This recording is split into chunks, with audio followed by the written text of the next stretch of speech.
Let's start, if there were any questions for Sister Judy, since she knew Sister Dorothy firsthand. If anybody had any, we certainly invite you to do so, ask. Why did she originally go so many years ago? What was her motivation? What was the thing that really made her go from here to there? Dorothy went in the second group of our sisters, and we were invited by a bishop to the state of Maranhão. And so we went, and we had this wonderful formation for 4 months before we went up to Maranhão. And what we learned there is the way to work with the people is what I shared with you today. That you ask them, you get to know them. And so that's the way we all began. And so from Maranhão, where we lived in Maranhão, the majority of our farm people were tenant farmers. They had no right to the land. They had landowners who charged them for everything.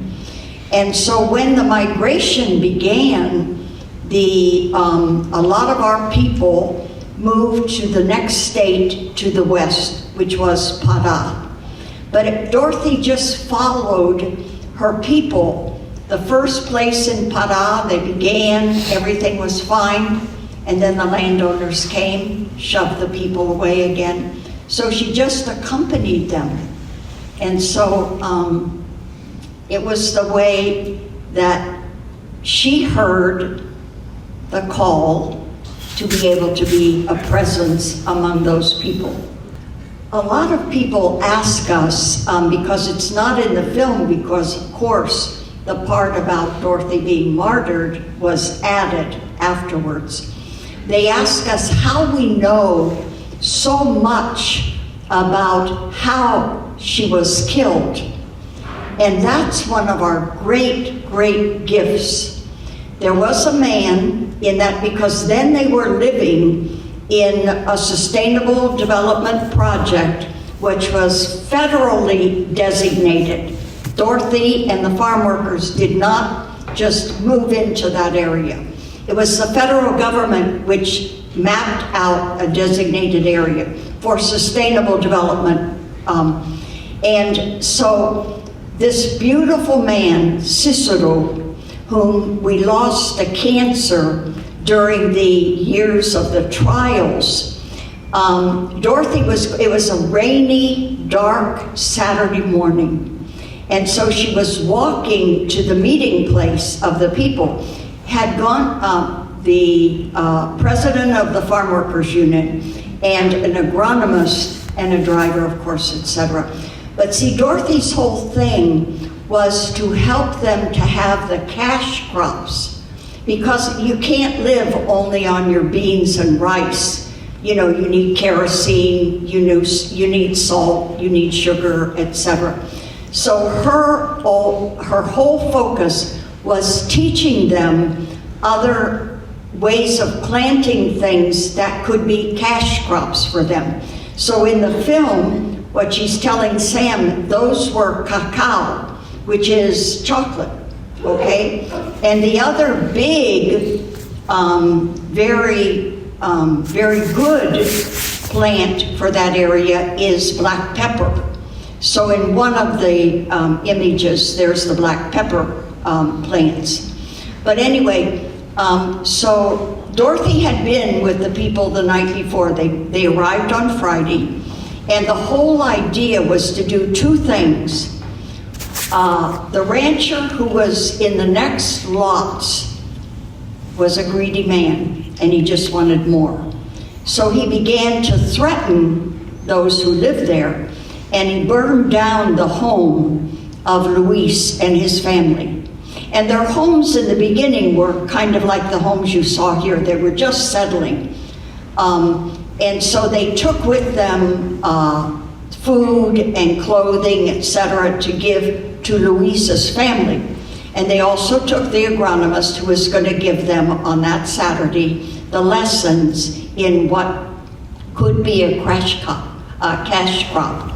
So Dorothy is walking up to the meeting, and she stopped at Cicero's house, and she said, "Are you coming?" And he said, "I'm just going to be a few minutes. So I'm coming right behind you." So she was actually walking alone. And that's when the two hired gunmen, the poor children of God, who didn't even know Dorothy, they were there only for the money that they were going to make. And that's when they came to her. But the night before, they had been at the gathering of the people. And Dorothy knew that they were from outside, that they weren't part of the Sustainable Development Project. And this was Dorothy. She engaged them. And not knowing, of course, that the next day what would happen. And so she engaged them, and she tried to tell them, "Why don't you come and be a part of the community where you can have stability for your family for the future?" So that was the night before. Then we heard afterwards that they really wanted to kill her at night, but it was already raining, and they knew where she was staying, the home she was staying in. But when they went to look, there were so many hammocks, and they couldn't distinguish who she was. And besides, Dorothy wasn't in any one of those hammocks.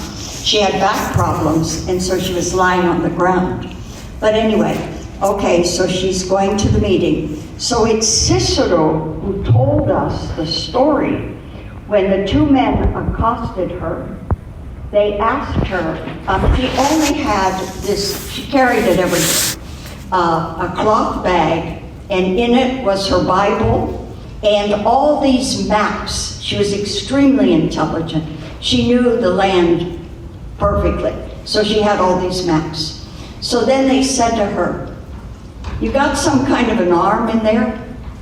And she reached in and she held up her Bible, and she said, "This is what I defend. I'm defended by."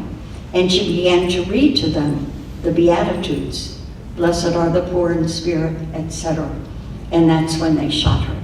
So we know that from Cicero. And then the beautiful thing that happened, she was lying on that muddy road for hours, because where she was killed was Esperanza, and it's about 60 kilometers from Anapu, where she lived. And so, until they got people on this rainy day to get back to Anapu to give the news. So she's lying face down on that muddy road. And for me, personally, I just have this magnificent image, the land that she so loved in her life. She laid down and kissed it.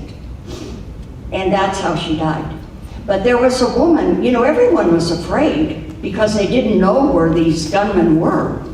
And so there was a woman who, after a while, she was brave enough and she looked.